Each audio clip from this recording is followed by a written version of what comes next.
এই অন্তর্বর্তীকালীন সরকার প্রধান হওয়ার পিছনে বিএনপির অবস্থান কি ছিল? না, এটা ঠিক। প্রফেসর ইদ্রিস একটা আন্তর্জাতিক মানের ব্যক্তিত্ব। এরকম একটি ট্রানজিশনাল পিরিয়ড, এরকম একটি গণঅভ্যুত্থানের পরে তার মতো একজন ব্যক্তিত্বকেই প্রধান উপদেষ্টা হিসেবে জনগণ, বিএনপি সবাই আর কি মেনে নিয়েছিল। এ ব্যাপারে বিএনপির কোনো অভিমত নেই। কিন্তু এখন যেটা বলা হচ্ছে যে পারফরমেন্সের দুর্বলতা, বর্তমানে ইউনূস সরকার কতগুলো ভুল তিনি করে ফেলেছেন। যেমন তিনি আমাদের এই যে গণঅভ্যুত্থানের ঐক্যকে অনেকটা ক্ষেত্রে কিন্তু বিনষ্ট করেছেন। যেমন তিনি যখন বললেন তার নিয়োগকর্তা ছাত্ররা একটা শ্রেণীকে তিনি হাইলাইট করলেন, তখন এই আন্দোলনে সবাই আমরা বলছি, মাসুদও বলছি, আমিও বলছি, সবাই আমরা অংশগ্রহণ করেছি। সেখানে একটি শ্রেণীকে বিশেষভাবে হাইলাইট করা, তারপরে যখন বলে যে এই আন্দোলনের মাস্টার মাইন্ড অমুক, তখন কিন্তু আমাদের সমস্যাগুলো হয়। এবং তিনি এই উপদেষ্টা কেন সমস্যা হয় ভাই? কেন? আপনি যখন সবাই সমন্বিতভাবে একটি আন্দোলন, একটি গণ অভ্যুত্থান করলো, তখন আপনি একক কোনো ব্যক্তিকে ক্রেডিট দিতে চান না। একক কোনো ব্যক্তি মানে কি ডেফিনেটলি তো ছাত্রদের ক্রেডিট তো দিতে হবে, আপনার ডিউ ক্রেডিট। ছাত্রদের ডিসক্রেডিট তো কেউ করছে না, করছে তো। ডক্টর ইউনূস বলছে যে এই ছেলেটা পিছন দিক থেকে এটা আন্দোলন করছে, অসুবিধা কি? এটা কি ঠিক? এটা কি ঠিক? তাহলে আর মানুষ এটা ঠিক না, এটা আপনি বলতে হবে না। ওরা সামনে ছিল, ওরা অত্যাচারিত হয়েছে, সামনে সবাই ছিল। শুনেন, সামনে যে ব্যানারটা ছিল, আমাদের তো অনেক ছেলে, আমি তো বললাম 150 নেতা কর্মী 34 জন আমাদেরই মারা গেছে, আমি সেই হিসাবে যাচ্ছি না। কিন্তু যে ব্যানারটা আমরা দিয়েছিলাম সবাই ঐক্যবদ্ধভাবে, রাজনৈতিক কৌশলের কারণে আমরা একটি অরাজনৈতিক ব্যানার দিয়েছিলাম। আজকে তারা যখন ক্রেডিট ক্লেম করে তখনই কিন্তু বিভক্তি আসে। আপনারা ব্যানার দিবেন কেমনে? আপনারা ব্যানার দিলে তো সাউন্ড গ্রেনেড মারলে আপনারা চলে যান। না, সাউন্ড গ্রেড মারলে সবাই যাবে। সাউন্ড গ্রেড মারলে এখানে তো সাউন্ড না, ওরা তো উল্টা, ওরা তো একটা মারে একটাই মরে, আর কেউ মরে না, যায় না। ওরা মানে কারা? সেখানে ছাত্ররা কি রাজনৈতিক ছাত্ররা ছিল না? ছাত্রদল ছিল না? ছাত্র শিবির ছিল না? ছাত্র ইউনিয়ন ছিল না? বামপন্থী ছাত্র সংগঠন ছিল? সবাই ছিল।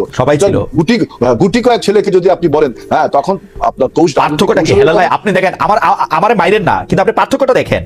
ওরা ছিল এখানে, সাহসটা পাইছে কই? ওরা সাহসটা পাইছে আপনাদের মানে আমরা তো এই যে বিএনপি নেতাদের থেকে আলাদা ছিল, সেইজন্য পাইছে। না, বিএনপি নেতারা সেখানে ছিল। বিএনপি ছাত্র দলের নেতারা থাকলে কইতো যে একটু দৌড় দিয়া হিট এন্ড রান করে চলে আসো পালায়া। এটা হলো আপনার স্পেকুলেশন। 17 বছর ধরে তাই দেখছি ভাই। 17 বছর আন্দোলন করছি, 17 বছর আন্দোলন করছি। আপনার একটা আন্দোলন তো আপনি বললেই তো, মানে আন্দোলন করতে ডিনার পার্টি না যে আপনি বললেন আর আন্দোলনটা হয়ে গেল। 17 বছর আমরা জমিনটা তৈরি করেছি, তার উপর দাঁড়িয়ে আমাদের এই ছাত্র ভাইরা, সমস্ত রাজনৈতিক দলের ছাত্র ভাইরা উপসংহার টেনেছে। আমি এই জন্য বলি, এই ছাত্র ভাইরা হলো আমাদের আন্দোলনের সন্তান, এই অভ্যুত্থানের সন্তান। তার মানে এই না করজোরে নিবেদন করি আপনাদের আন্দোলনের সন্তান 24 না, 24-এর আন্দোলনের নেতৃত্ব যারা দিয়েছে আপনারা তাদের সঙ্গে ছিলেন। আপনারা এইভাবে ডিভিশন করেন বিধায় কিন্তু আজকে বাংলাদেশের এই তর্ক এবং বিতর্কে ফ্যাসিবাদের যত অপবাদ, মাফিয়ার যত অপবাদ, তা চাপা পড়ে যাচ্ছে এবং বাংলাদেশে বিভিন্ন প্রতিবিপ্লবী সিনড্রোম দেখা দিচ্ছে। আমি আপনাকে একটা কথা বলি, আমি যে অ্যাঙ্গোলা স্বাধীনতার কথা বলেছিলাম, অগস্টিনো নেটোর নাম আপনারা সবাই শুনেছেন। অ্যাঙ্গোলা স্বাধীনতা যুদ্ধের নায়ক অগস্টিনো নেটোর যদি আত্মজীবনীটা দেখেন, তাহলে দেখবেন যে তিনি স্বাধীনতার পরে যখন দেশের সুরক্ষা নিশ্চিত হয়েছে, তার দল মনে করেছে তখন তিনি যাবেন। আমাদের দল যখন মনে করবে যে এখন দেশে যাওয়া উচিত, তখন অবশ্যই তারেক রহমান দেশে আসবেন। সুতরাং এটা নিয়ে অন্য কোনো ন্যারেটিভ বানানো উচিত না। এবং পেট্রোলিয়াম গ্যাস 2019 সালে ভারত এবং বাংলাদেশ সমঝোতা স্মারক চুক্তি স্বাক্ষরিত এবং ট্রায়াল বেসিসে একটি চালানো ভারতের ত্রিপুরা রাজ্যে এবং অন্য জায়গায় গিয়েছিল 2019 সালে। আপনি দেখবেন আবার 2019 সালে কি হয়েছিল ভাই? তরলীকৃত পেট্রোলিয়াম গ্যাস এবং এলপিজি, এই দুইটা গ্যাসের ভারতের সাথে আপনার বাংলাদেশের সমঝোতা স্মারক চুক্তি হওয়ার পরে আপনার ট্রায়াল বেসিসে একটি চালান ত্রিপুরা রাজ্যে এবং আরেকটি কোথায় 2019 সালে। সেটা কার গ্যাস কে বানাইছে? সুতরাং বাংলাদেশ থেকে তোলা গ্যাস, কার গ্যাস? আমাদের এলপিজি গ্যাস, আমরা যে এলপিজি, আমাদের যে তরলীকৃত গ্যাস, পেট্রোলিয়াম গ্যাস, সেই গ্যাস থেকে গেছে। আপনি কি কার সোর্স থেকে তুলছে? বাংলাদেশের সোর্স থেকে না ইন্ডিয়ার সোর্স থেকে? আমাদের সোর্স থেকে তোলা হয়েছে। আমাদের গ্যাস ওটা তুলে আমি এটা দেখব না, ঠিক আছে। 2019 সালে চুক্তিটা পড়েন, ভারত বাংলাদেশ যে ওই চুক্তিগুলি তো অবশ্যই, মানে এতে তো কোনো সন্দেহ নাই হেলাল ভাই। মানে আওয়ামী লীগের তো ইন্টারেস্টিং, আওয়ামী লীগের শেখ হাসিনা নিজে বলছে, আমাদের এটা ইনভেস্টিগেটিভ জার্নালিজম করে বাইর করতে হয় নাই, আওয়ামী লীগ নিজে বলছে বিএনপিকে, সরি ভারতকে যা দিয়েছি তা তারা কোনোদিন ভুলতে পারবে না। এটা শেখ হাসিনা নিজে বলছে, তার মন্ত্রীরা, পররাষ্ট্রমন্ত্রীকে ভারতে বলছে যে আমাদের আওয়ামী লীগকে আরো কিছুদিন রাইখা দেন। সুতরাং বিএনপি ভারতের সাথে কখনো, বিএনপিটা তাই বলে অস্বীকার করেন না ভাই। আপনি আবার পরেন সাইফুর রহমান গ্যাস পাঠাতে চাইছিল কিনা, খালেদা জিয়া এটাতে সমর্থন দিছিল কিনা, আবার পরেন বিবিআনার আর সমর্থন। আরে ভাই পারে নাই তো আমাদের জন্য, আমরা হরতাল করছি এই জন্য পারেন নাই। সেটা আপনার যদি সেটা করে থাকে, এটা দেশের জন্যই তো করেছেন। আর আমরা যদি যা দিয়ে থাকি, বিএনপি আমাদেরকে পিটা দিছে সেই সময়। পেপারে আছে, পড়ে দেখেন। তেল গ্যাস বিদ্যুৎ বন্ধ রক্ষা কমিটি, আপনি পড়ে দেখেন। আনুমানিক স্যারের উপর যে হামলাটা হয়েছে সেটা আওয়ামী লীগ করেছে। আনুমানিক স্যারের উপর হামলা বিএনপিও করছে, এই যে বিবিআনার গ্যাস রপ্তানি নিয়ে সাইফুর রহমানের পাতার পর পাতা বক্তব্য আছে ভাই, মাটির তলে গ্যাস লাভ কি? বরঞ্চ বিএনপি বলেছে যে বাপেক্সকে উন্নত মানের করে না করে আমরা কেন বাইরের কোম্পানিগুলোকে বাংলাদেশে গ্যাস উৎপাদন। বিএনপি এগুলো হচ্ছে লিপ সার্ভিস, 5 বছরে একটু বাপেক্সের উন্নতি করে না রে ভাই। আপনি এখন আপনি ইকবাল হাসান মাহমুদ টুকু ভাইরে জিজ্ঞেস করেন, টুকু ভাই কতবার চাইছে পেট্রোলিয়াম এর বাজেট দিছে কিনা, জিজ্ঞেস করেন এখনই।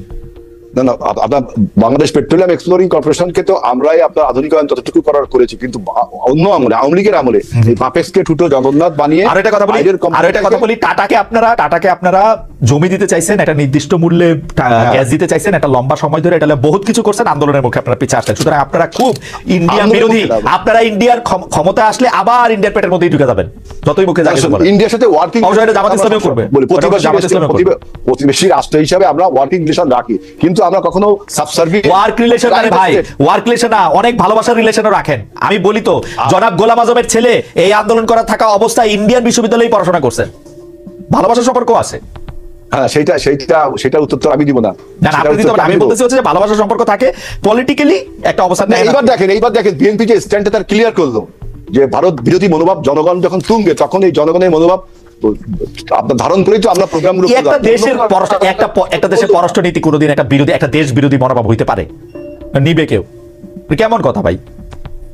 না, আমি তো চাবো, কিন্তু আবার যে পররাষ্ট্রনীতি আপনারা আছেন যে friends to all manage to নান, এটাও তো একটা দেশের পররাষ্ট্র। সেটা আওয়ামী লীগ করে না, এটা আওয়ামী লীগের দায়, সেটা আওয়ামী লীগের দায়, সেটা আওয়ামী লীগের দায়, আওয়ামী লীগ করে। আমরা সেটা বলছি। আচ্ছা, আমি লাস্ট প্রশ্ন করি, এই যে মানুষজন আপনাকে সাইবার যোদ্ধারা এখন আমার উপরে ঝাঁপায় পড়বে, আমি ভারতীয় দালাল এসে বলে টলে, এখন তো একটা চালু হয়েছে, হয় ভারতীয় দালাল নাইলে পাকিস্তানি দালাল হইতে হবে, নাইলে যে কই যাইতে হবে জানি না, যাক ঝাঁপায় পড়লেন, আমি তো এখন কি করবো। লাস্ট প্রশ্ন করি, যে সেইটা হচ্ছে যে আমি ইয়া ভাইরে দিয়েই শুরু করি, মাসুদ ভাইরে দিয়ে শুরু করি, একই প্রশ্ন যেটা হেলাল ভাইকে দিয়ে শেষ করবো। আপনাদের কাছে অনুরোধ, আপনারা যদি 1 মিনিট 6 মিনিটের মধ্যে যদি একটু শেষ করেন। সেটা হচ্ছে বিবিসি বাংলা একটা নিউজ করছে, সেটা হচ্ছে ধর্মভিত্তিক দলগুলিকে নিয়ে বিএনপি ও জামাতের রশি টানাটানি কেন। আসলে এটা শুরু হয়েছে যে জনাব শফিকুর রহমান সাহেব পীর সাহেব চরমনাই জনাব সৈয়দ মোহাম্মদ রেজাউল করিমের সাথে দেখা করলেন, এরপরে আবার দেখা গেল মির্জা ফখরুল ইসলাম আলমগীর গিয়ে আবার দেখা করছেন সৈয়দ মোহাম্মদ রেজাউল করিম সাহেবের সঙ্গে। আপনাদের টেক একটু শুনবো। প্রথমে একটু মাসুদ ভাইয়ের কথা শুনে, যে মাসুদ ভাই আসলে রশি টানাটানি ধর্মভিত্তিক রাজনৈতিক দল, একটু যদি এটা বলতেন, খালি একটু আপনার অনুভূতিটা একটু শোনায় রাখি। আমরা কিন্তু দেখছি জামায়াতে ইসলামীকে খুব বেশি জায়গা অনেক ইসলামিক দলে নীতি দিতে চায় না। আমরা বাবুনগরী সাহেবের কথা শুনছি, বাবুনগরী সাহেব বলছিলেন যে জামায়াতে ইসলামী অনেক খারাপ। থাক, আমি এত কথা বলতে চাই না, মানে বলছে খারাপ। যাই হোক, আমাদের খারাপ বলাটা ভালো বলাটা একজন মানুষের তার গণতান্ত্রিক অধিকার। এটাকে আমরা সবসময় বলি যে আমাদেরকে যারা পর্যবেক্ষণ করেন, কোনো পরামর্শ পর্যালোচনা দেন, সেটাকে আমরা একজন শুভাকাঙ্ক্ষী হিসাবেই ধরে নিই। আমাদের কোনো সংশোধনের সুযোগ থাকলে সেটা আমরা সংশোধন করি। সেই জায়গায় আমি মনে করি এখন বর্তমান সময় যেটা হয়েছে, যে আমরা এখন দেখছি যে বর্তমান সময় বিএনপি পক্ষ থেকে এখন ধর্মকে একটা প্রধান শত্রুতে পরিণত করা হয়েছে। আলেমদের ব্যাপারে কথা বলা শুরু হয়েছে, ইসলামকে টার্গেট করা হয়েছে, ইভেন বলা হচ্ছে যে আমরা শরিয়া আইন এটা চাই না। তো বাংলাদেশের 90% মানুষ যেখানে মুসলিম, তাদের ব্যাপারে আমরা কি বলতে চাই? জামাতকে টার্গেট করে এখন কথা বলার চেষ্টা করা হচ্ছে, প্রধান হাতিয়ার বানানো হচ্ছে আবার সেই 1971 সালকে, আবার সম্পদ বানানো হচ্ছে আমাদের সেই সংবিধানকে, রাষ্ট্রপতিকে আমরা রাখতে চাই, আমরা নির্বাচন ছাড়া আর কোনো কথা বলতে চাই না। অথচ দেখেন সিরিয়ায় বাশার আল আসাদের দল নিষিদ্ধ করা হয়েছে, তাদের বাশার আল আসাদের সংবিধানকে সরাসরি সেখানে নিষিদ্ধ করা হয়েছে, সিকিউরিটি যে ফোর্স তাদেরকে বিলুপ্ত করা হয়েছে, আহমদ সারা এখন সেখানকার দায়িত্ব নিয়েছে। তো এই যে একটা দেশে পতনের পর এই জিনিসগুলোকে আমরা এখন বিরোধিতা করছি, আসলে কি টার্গেটে করছি? এই যে ধর্মকে, ইসলামকে ব্যবহার করার প্রকৃতি বা এদের বিরুদ্ধে কথা বলা, আলেমদের ব্যাপারে একজন বলছেন যে একদল খেয়েছে আর একদল খাওয়ার জন্য রেডি হয়েছে, তাতে আমি উত্তেজিত হব কেন? আমি উত্তেজিত হলে তো এটা আমি আরো স্পেসিফিক করে ফেললাম, জায়গাটা অসুন্দর হয়ে যাচ্ছে না? সেই জায়গায় বাংলাদেশ জামাত ইসলামী আমির ডক্টর শফিকুর রহমান, আমিও সেই প্রোগ্রামে গিয়েছিলাম বরিশালে, ওনার বেসিক্যালি একটা কর্মী সম্মেলন ছিল। সেই সম্মেলনটার এতই কাছে যে চরমনাইয়ের ইয়াটা, মানে ওনাদের মার্কাজটা বা ওনাদের মাদ্রাসাটা, উনি সেখানে চা খাওয়ার দাওয়াত পেয়েছেন, দাওয়াত নিয়েছেন, সেখানে গিয়েছেন, এবং সেখানে বেসিক্যালি শুধু সৌজন্য একটা সাক্ষাৎ হয়েছে, আর কিছুই না। আমি একদম কাছে থেকে দেখার সুযোগ হয়েছে, জানার সুযোগ হয়েছে। ওনারা এতটুকু বলেছেন যে আমরা বাংলাদেশের স্বাধীনতা, সার্বভৌমত্ব, গণতন্ত্র এবং জনগণের আশা-আকাঙ্ক্ষার প্রতিফলন ঘটানোর জন্য যদি আমাদের একটা বাক্সা দেওয়ার সুযোগ থাকে তাহলে আমরা সেটা দিব, এবং সেই জায়গায় আমরা একসাথে কাজ করব।